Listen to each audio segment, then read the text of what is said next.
বাত ব্যথা, প্যারালাইসিস কিংবা আর্থ্রাইটিস, আধুনিক প্রযুক্তি ও অভিজ্ঞ বিশেষজ্ঞদের সমন্বিত চিকিৎসার নির্ভরযোগ্য নাম ডিপিআরসি। আজকে যদি দাবির কথা বলি, আমাদের হচ্ছে 3 দফা দাবি কার্যকর হয়েছে। প্রথমত, সারা বাংলাদেশ বন্যা পরিস্থিতি অবনতি না হওয়া পর্যন্ত কোনো প্রকার আমরা এসএসসি পরীক্ষায় অংশগ্রহণ করবো না। দ্বিতীয় দাবি হচ্ছে, কালকে যে হচ্ছে 19,000 শিক্ষার্থী যারা পরীক্ষা অংশগ্রহণ করতে পারে নাই, তাদের পরীক্ষা নেওয়ার ব্যবস্থা করা। তৃতীয় দাবি হচ্ছে, এই প্রধানমন্ত্রী হচ্ছে আমরা পদত্যাগ চাই।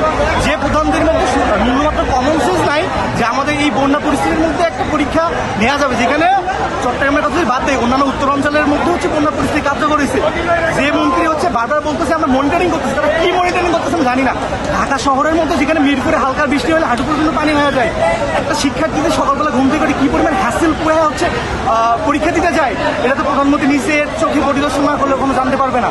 তো আমার মনে হয় যে আমাদের 3 দাবি কার্যকর না হওয়া পর্যন্ত আমরা রাজপথ ছাড়তেছি না, এটা আমাদের মূল দাবি।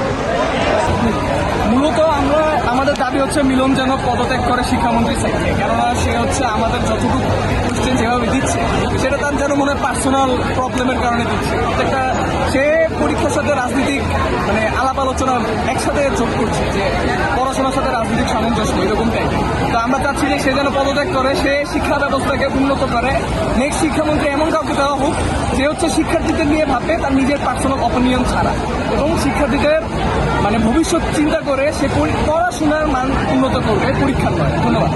শিক্ষার্থী নিয়ে চিন্তা ভাবনা নাই, উনি আসলে নেতৃত্ব নিয়ে যদি শিক্ষার্থী নিয়ে চিন্তা করতে, তাইলে এরকম আমাদেরকে এই যে এরকম ওয়েদারের মধ্যে এরকম অবস্থায় আমাদেরকে খেয়াল করবে। আমরা চাই আমাদের শিক্ষামন্ত্রী এমন হোক যে আমাদেরকে নিয়ে ভাববে, আমাদের শিক্ষা নিয়ে ভাববে, খালি নকল ধরা নিয়ে চিন্তা করবে।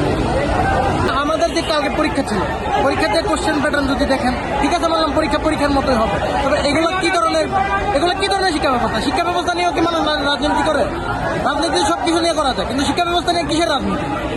আপনার যদি একটু সুস্থ বিবেক থাকে, তাহলে আপনি একটু সুস্থ বিবেকে চিন্তা করেন যে শিক্ষা ব্যবস্থা নিয়ে কিসের রাজনীতি। আপনি যে স্বপ্ন দেখতেছেন আমেরিকান স্টাইলে বাংলাদেশ করবেন, আগে নিজের বিবেককে সুস্থ করেন, তারপর আমেরিকান স্টাইলের কথা চিন্তা করেন। নিজের বিবেকই সুস্থ নাই, আপনি আবার আমেরিকান স্টাইলে রাজনীতি করবেন। সরি, আমি নিজে লজ্জিত, আপনার এই সব ব্যবস্থা থেকে আমি নিজে লজ্জিত। ধন্যবাদ।